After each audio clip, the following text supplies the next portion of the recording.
तब्दीली के साथ बदलते भारत की शान।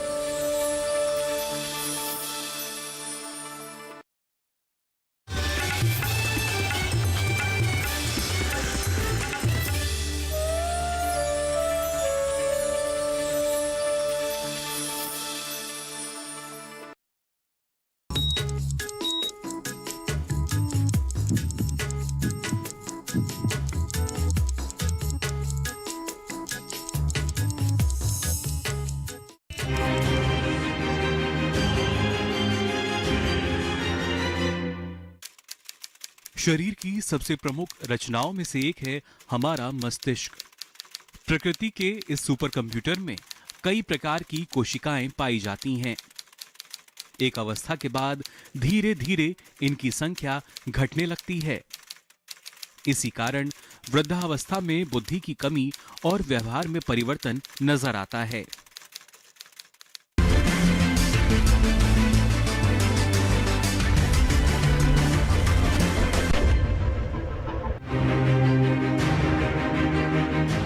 हालांकि सिर दर्द होना एक आम बात है।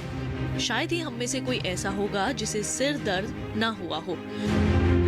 छोटी छोटी बातों पर तनाव, उस पर काम का बोझ, और यदि बात करें बात बात में टेंशन की, तो एक दूसरे से आगे बढ़ने की होड़, अवसरों की छीना झपटी और बढ़ती हुई आवश्यकताएं मानसिक तनाव का कारण बनती हैं।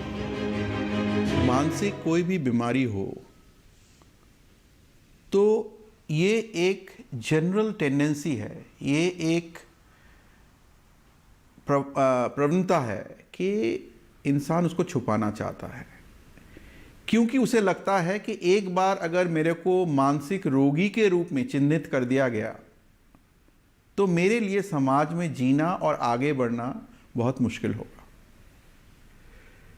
और ये जो एक मिथ है, ये पीढ़ियों ब पीढ़ी चलती आ रही है। उनके फैमिली मेंबर्स भी ये समझते हैं, और इसीलिए जब उसको सहायता की ज़रूरत होती है तब वो उसको डॉक्टर के पास या काउंसलर के पास नहीं ले जाते हैं। कब ले जाते हैं? जब बहुत देर हो चुकी है। तो इसीलिए ये एक बड़ा ही प्रॉब्लम है। पीपल टेंड टू हाइड, और जब हम एक दूसरे से बात नहीं करेंगे, और अगर डिप्रेशन बहुत ज़्यादा है तो इंसान दूसरे से बात करना नहीं चाहेगा, तो हम कैसे जानेंगे कि उसको डिप्रेशन है? तो ये जो जागरूकता है, ये जागरूकता बहुत इम्पॉर्टेंट है। हमें सबको इसके बारे में जागरूक रहना चाहिए।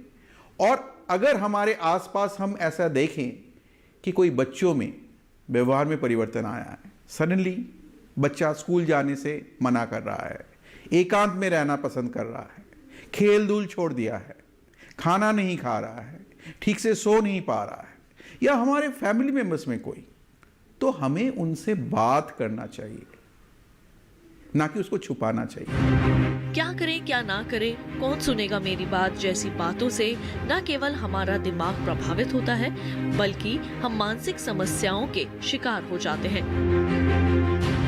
लंबे समय तक तनावग्रस्त रहने से सिर दर्द और हेडेक का भी कारण बनता है। सिर दर्द तो बहुत आम कंप्लेंट है।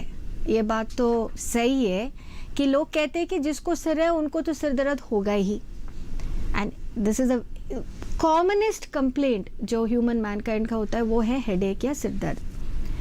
तो क्योंकि इतनी कॉमन है तो हम लोग ये भी सोचते हैं कि सिरदर्दी तो है, और ये भी कहते हैं ना कि क्या सिरदर्दी वाली बात बता रहे हो, या कहते हैं ये सिरदर्दी का काम है। तो ये आमतौर पे जुड़ जाता है कि लाइफस्टाइल में, हमारे ज़िंदगी में, कि ये कंप्लेंट हो सकता है। पर कुछ कारण ऐसे भी हो सकता है कि जानलेवा बात भी हो सकती है, लाइफ थ्रेटनिंग डिसीजेस, कुछ आपातकालीन स्थिति भी हो सकती है ये सिरदर्द के कारण। जैसे ही आप सामान्य स्थिति से एकदम से तनाव भरे माहौल में पहुंचते हैं, तो सबसे पहले आपका ब्लड प्रेशर बढ़ने लगता है। यदि ये स्थितियां लगातार होने लगे तो आप माइग्रेन यानी अर्धकपारी के शिकार हो सकते हैं।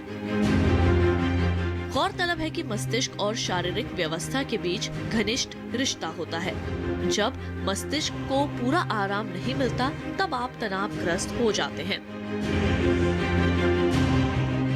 हालांकि सभी सिर दर्द के लिए चिकित्सकों के बीच जाने की जरूरत नहीं पड़ती, लेकिन कभी-कभी सिर दर्द गंभीर विकार की ओर भी संकेत करता है।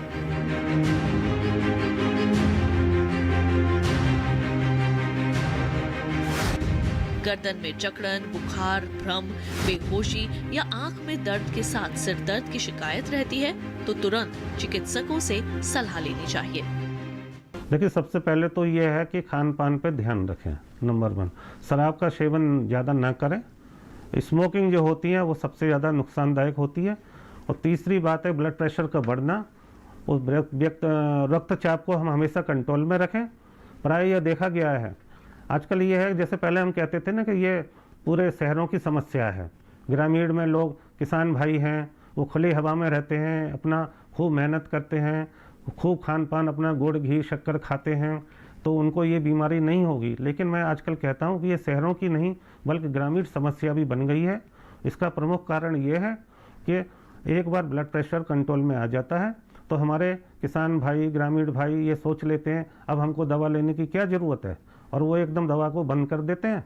और उसका नतीजा ये होता है कि एकदम रक्तचाप अचानक बढ़ जाता है, और अचानक बढ़ जाता है तो दिमाग की जो मस्तिष्क की जो नलिका हैं वो इसको सह नहीं पाती और अंदर ब्रेन हेमरेज अचानक हो जाता है। तो मैं ये कहूँगा कि इसके लिए बचाव के लिए, और सबसे बड़ा इसमें जो फैक्टर है जो मैंने अभी नहीं बताया वो है टेंशन, आजकल का लाइफ स्टाइल। तो मैं ये कहूँगा कि टेंशन तो एक ऐसी चीज़ है कि उसको हम किसी हद तक कम कर सकते हैं, लेकिन हम उसको पूरी तरह से समाप्त नहीं कर सकते, क्योंकि जीवनचर्या में हर एक को थोड़ा बहुत टेंशन तो होता है।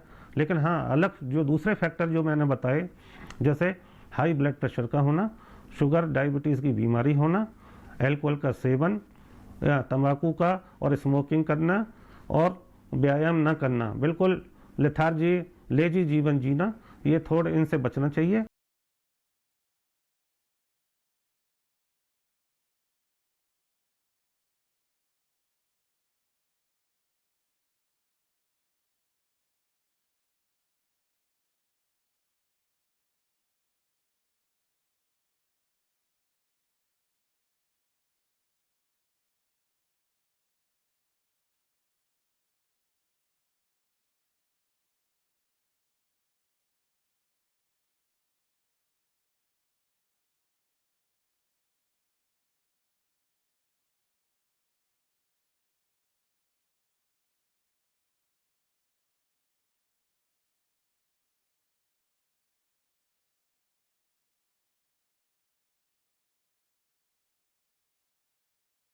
शिकार हो सकते हैं।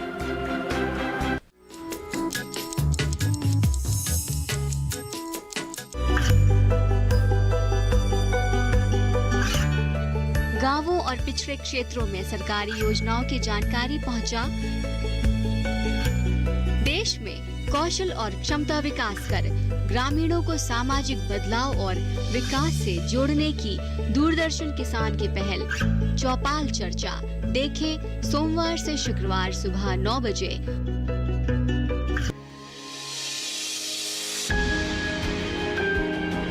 सहेजें कण कण को, सुंदर दे रूप रंग आकार, स्वस्थ जीवन रहे जमी पर, इंद्रधनुष हो साकार। देखिए प्रकृति की ओर गुरुवार सुबह 9:30 पर।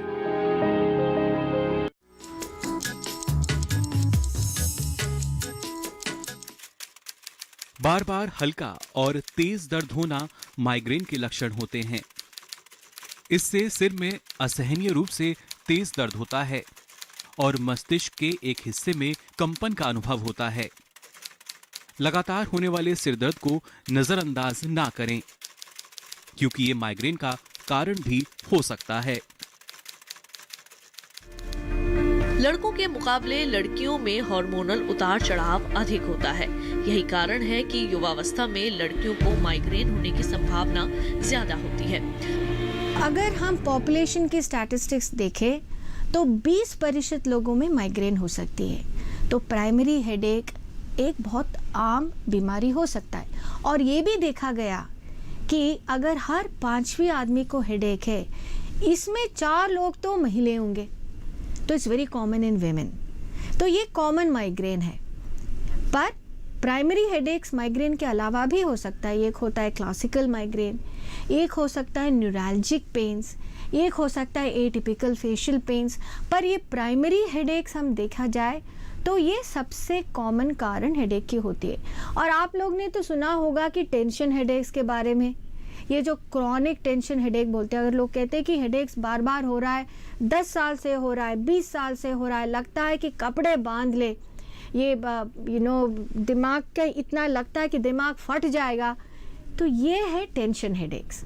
तो कई बार ऐसा होता है कि जो पहले शुरुआत में जैसे 10 साल की उम्र में, 15 साल की उम्र में माइग्रेन शुरुआत हो गए, बाद में 40 साल की उम्र में, 50 साल की उम्र में ये ज़िंदगी के दौरान जो टेंशन्स होते जाते हैं वो बदल भी जाते, क्रॉनिक टेंशन हेडेक्स हो जाते हैं। मस्तिष्क कई बीमारियों से भी प्रभावित हो सकता है, जैसे सिर दर्द, ब्रेन ट्यूमर, मिर्गी, ब्रेन अटैक, लकवा और दौरे। ऑक्सीजन और रक्त की कमी से जहां ब्रेन अटैक का रोग शुरू होता है, तो वहीं दिमाग के संक्रमण के कारण मिर्गी हो सकती है। इसी तरह लगातार तनाव और मानसिक व्याग्रता मस्तिष्क और स्नायु संबंधी रोग के कारण बनते हैं। डिप्रेशन से सबसे बड़ा नुकसान तो ये होता है कि इंसान का अपने आप में जो कॉन्फिडेंस है वो चला जाता है, पहली बात।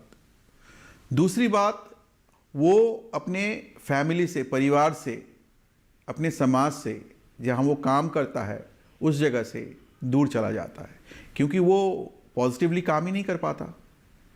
तीसरी बात, उसके मन में जो एक गिल्ट बनता है काफ़ी समय, उसके वजह से या डिप्रेशन ज़्यादा होने की वजह से वो अपने आप को ये सोचने लगता है कि मैं एक बोझ हूँ, और उस समय वो ऐसा कुछ काम करता है जो कि उसे करना नहीं चाहिए, अपने आप को क्षति पहुँचाता है या फिर अपना जीवन ले लेता है, जिसको सुसाइड कहते हैं। आपको सुन के आश्चर्य होगा कि प्रति वर्ष विश्व में करीब 8 लाख लोग सुसाइड करते हैं डिप्रेशन की वजह से। मिर्गी के दौरे 2 प्रकार के होते हैं। एक तो वे जो समूचे शरीर में महसूस किया जाता है, इसमें मस्तिष्क के दोनों हिस्सों में संक्रमण होता है। दूसरा वे दौरा जो हमारे दिमाग के एक हिस्से को प्रभावित करता है। मस्तिष्क का पक्षाघात एक बहुत जानलेवा समस्या है, जिसमें जैसे हार्ट अटैक होता है उसी तरह से इसमें भी दिमाग की, मस्तिष्क की कोशिकाओं में रक्त का प्रभाव कम हो जाता है और उसके कारण उसमें ऑक्सीजन की सप्लाई भी कम हो जाती है, जिससे मस्तिष्क की कोशिकाएं धीरे धीरे मृतप्राय होने लगती हैं या वो अपना कार्य करना बंद कर देते हैं धीरे धीरे। तो जिस मस्तिष्क के जिस भाग में ये कोशिकाओं पर असर पड़ता है वो मस्तिष्क के कार्य प्रणाली में बाधा डालता है, जैसे बोलने चलने की शक्ति कम होती है या किसी हाथ पैर में लकवा की शिकायत हो सकती है। तो जिस मस्तिष्क के जिस भाग में ये पक्षाघात होता है उसी के अनुसार मरीज में लक्षण प्रकट होने लगते हैं। एक सर्वे के अनुसार हर 6ठा आदमी अपनी जिंदगी में कभी ना कभी मस्तिष्क के दौरे की समस्या से रूबरू होता है।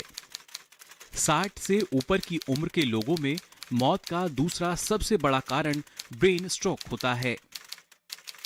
15 से 59 तक की उम्र में ये मृत्यु का 5वां सबसे बड़ा कारण है। ये विद्युत तरंगों की तरह शरीर के एक हिस्से में फैलकर हाथ, पैर व चेहरा हिलाता है। जब ये स्थिति बढ़ जाती है तो सारी क्रियाएं बंद हो जाती हैं। तेजी से दांत चबाने व निगलने, मुट्ठियां बीचने जैसी क्रियाएं आरंभ हो जाती हैं। अक्सर तेज बुखार में भी रोगी को दौरा पड़ जाता है। ये अधिकांश 6 महीने से 5 साल तक के उम्र के बच्चों में होता है। गौरतलब है कि 75% ब्रेन अटैक रक्त के ना पहुंचने से होता है। मस्तिष्क की छोटी धमनियों में रक्त के जम जाने से 1 या 2 धमनियां फट सकती हैं। ये है, लोग हार्ट अटैक के बारे में ज़्यादा जानते हैं, उनको ये नहीं पता आजकल ये ब्रेन स्ट्रोक का भी उसी तरह से है, और इसमें किसी उम्र का कोई लिमिटेशन नहीं है। हार्ट अटैक की तरह, जैसे हार्ट अटैक आजकल किसी भी अवस्था में हो सकता है, उसी तरह ब्रेन स्ट्रोक भी युवाओं में भी देखा गया है, बच्चों में भी देखा गया है, बड़ों में तो होता ही होता है। और शरीर के अनुपात से काफ़ी जिनका शरीर भारी है या थोड़ा मोटापा है, ये ब्रेन स्ट्रोक होने का कारण हो सकता है। तो इसलिए हार्ट अटैक की भांति ब्रेन स्ट्रोक की तरफ भी ज़्यादा ध्यान दें, तो आजकल हम इस बीमारी से बच सकते हैं। बोलने में परेशानी, शरीर के एक हिस्से में लकवा, सिर दर्द, देखने में परेशानी वगैरह इसके लक्षण हैं। अधिकांश ब्रेन अटैक मधुमेह, हाइपरटेंशन के मरीजों या सिगरेट सेवन करने वालों को होते हैं। अक्सर लोग डिमेंशिया को सिर्फ एक भूलने की बीमारी के नाम से जानते हैं।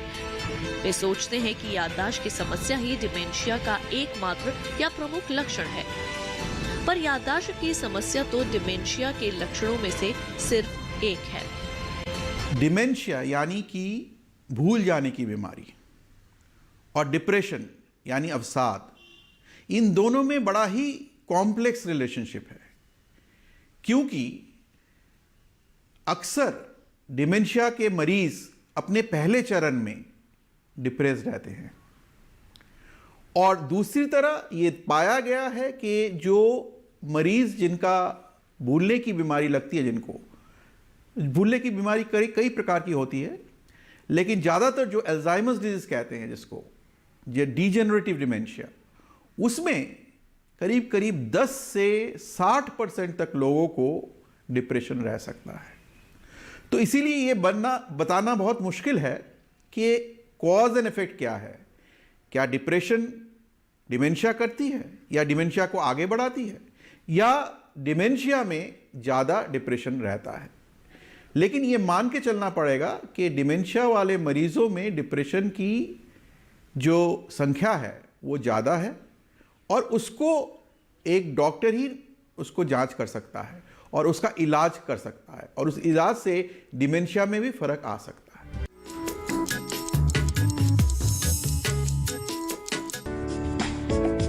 ये कामयाबी है अन्नदाता की। ये कहानी है खेत और खलिहानों की। कैसे करें अपने पशुओं की देखभाल, जानिए गांव-गांव के किसानों का हाल। देखिए गांव किसान, सोमवार से शुक्रवार दोपहर 12 बजे, सिर्फ डीडी किसान पर। बीमारियों से कैसे बचेगी फसल, मवेशियों की मुश्किलों का क्या है हल, कहां से लाएं बीज, कितनी लगेगी खाद, किसानों के हर फोन का विशेषज्ञ देंगे जवाब। देखिए हेलो किसान लाइव, सोमवार से शुक्रवार शाम 6 बजे।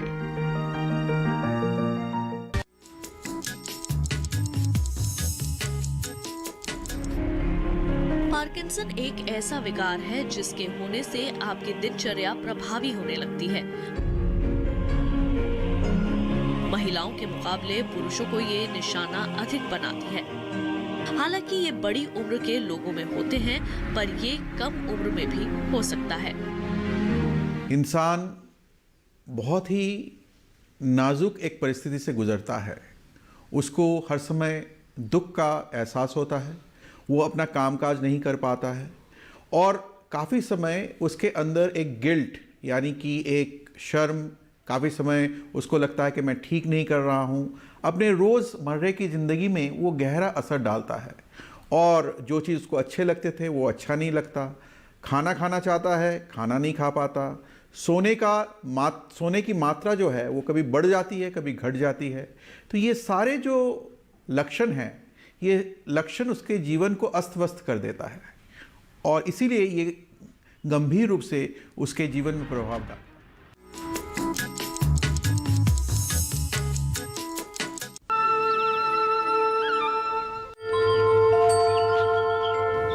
धीरे से पैरों को मिलाएं पवन मुक्तासन के लिए। दोनों हाथ जंघों के पास, दोनों पैरों को धीरे धीरे 90 डिग्री कोण तक उठाएं। घुटने मोड़ते हुए सीने के पास लाएं और धीरे से दोनों हाथों की उंगलियां फंसाते हुए पैरों को पकड़ लें।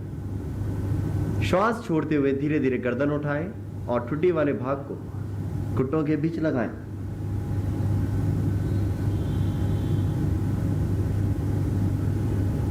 धीरे धीरे वापस आए, हाथों को ढीला छोड़ें, पैरों को सीधा करें और धीरे धीरे पैरों को वापस ले आए।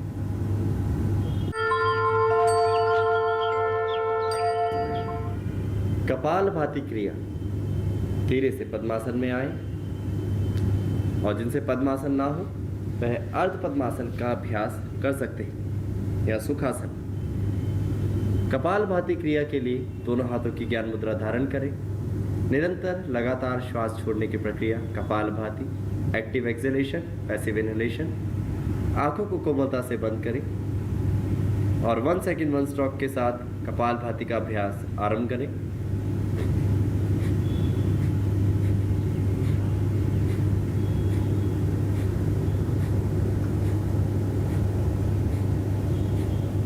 लंबा श्वास भरें, श्वास बाहर करें।